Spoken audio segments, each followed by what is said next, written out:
Vous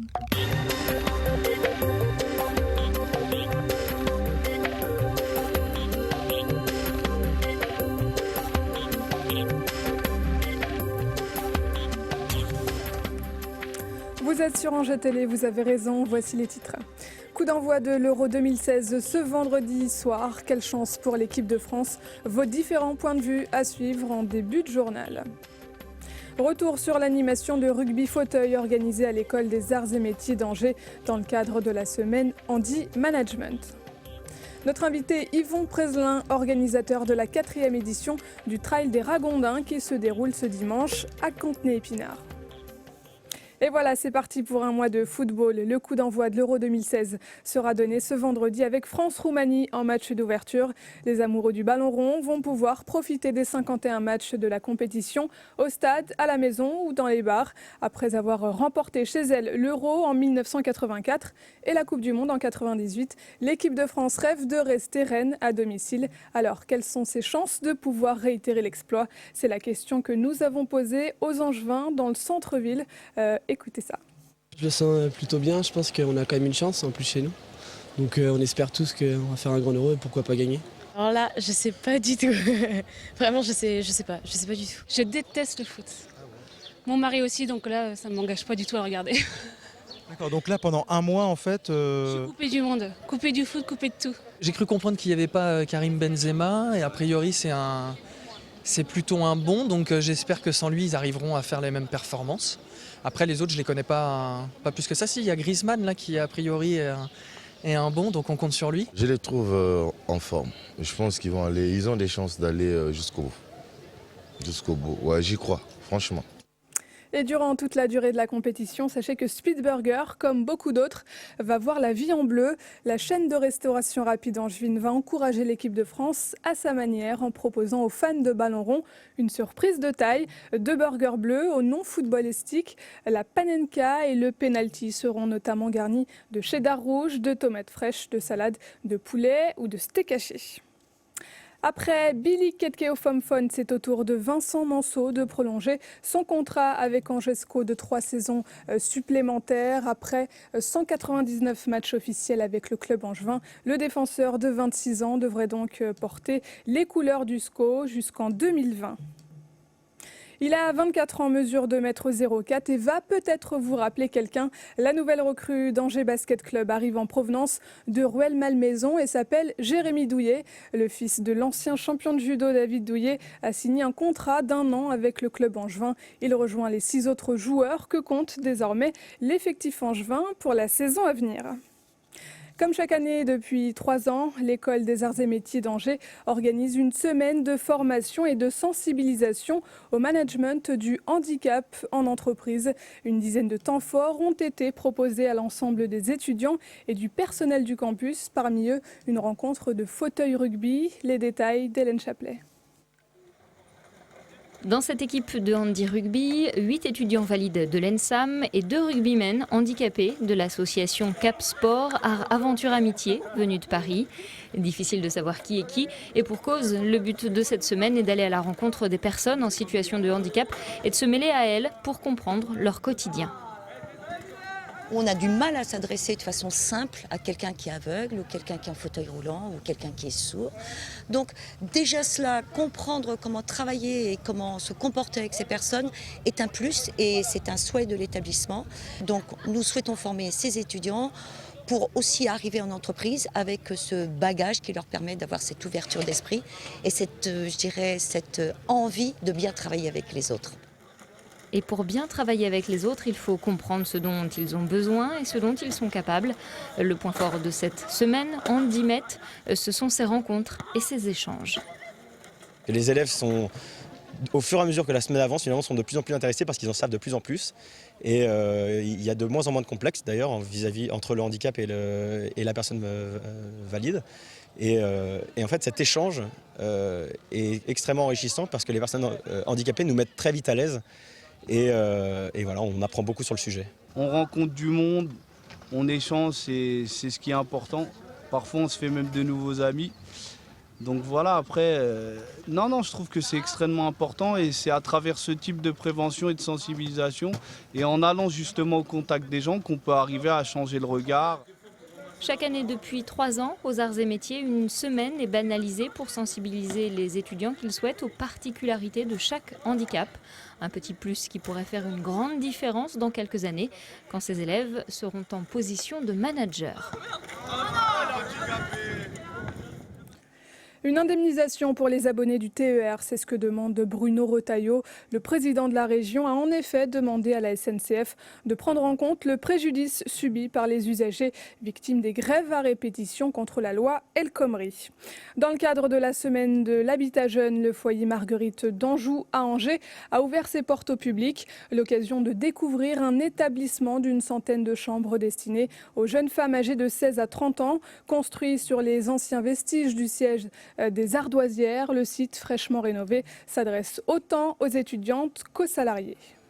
La plus-value, c'est un espace qui est étudié pour les jeunes avec des espaces collectifs, des animations, une aide à l'insertion dans certains domaines professionnels par exemple. Donc on a un aspect accompagnant et éducatif pour ceux qui en ont besoin, pour ceux qui en manifestent le désir. Un jeune qui vient loger chez nous, en fait, il ne se retrouvera pas seul. Il pourra accéder facilement au logement parce que nos conditions d'accès sont beaucoup plus faciles que le logement de droit commun. Et il pourra également avoir des conditions de mobilité beaucoup plus souples si jamais il a besoin de partir ailleurs pour un stage, une formation ou autre. À l'occasion du 50e anniversaire de la mort de Jean Lurçat, la ville d'Angers rend hommage à l'artiste grâce à 2 expositions. La première, au Musée des Beaux-Arts, est consacrée aux différentes sources qui ont inspiré le créateur de la tapisserie du Champ du Monde.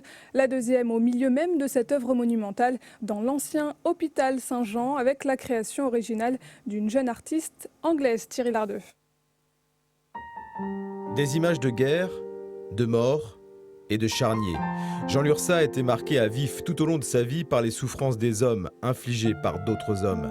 La Grande Guerre, celle d'Espagne, Hiroshima, autant de drames qui ont influencé l'artiste et son œuvre. Dans son Chant du Monde, également grandement inspiré par l'Apocalypse de Saint Jean dont les tentures sont visibles au château d'Angers et dont la genèse est remarquablement mise en scène au Musée des Beaux-Arts d'Angers, l'espoir, malgré tout, demeure. Il nous dit dans cette œuvre, voilà, nous avons le choix. Vous avez une première tapisserie qui vous montre ce que c'est que l'horreur de la déchéance nucléaire, la mort, la disparition. Et puis après, vous avez toutes les raisons de vivre, la poésie, l'exploration cosmique, la musique. Voilà. C'est-à-dire qu'en fait, il y a toujours ce binôme. En fait, Lurçat est un homme qui a ses limites d'homme et qui nous dit l'homme est faible, mais l'homme a aussi sa grandeur. Donc, à nous de choisir. Le Grand Charnier, la tapisserie sans doute la plus morbide de Jean Lurçat, a inspiré à son tour Claire Morgan, une jeune artiste britannique qui expose au cœur de l'hôpital Saint-Jean, au milieu des tapisseries de Jean Lurçat, une œuvre elle aussi marquée par le désespoir, où des animaux morts sont en train de sombrer dans un univers de déchets plastiques, une vision pour le coup apocalyptique et sans espoir.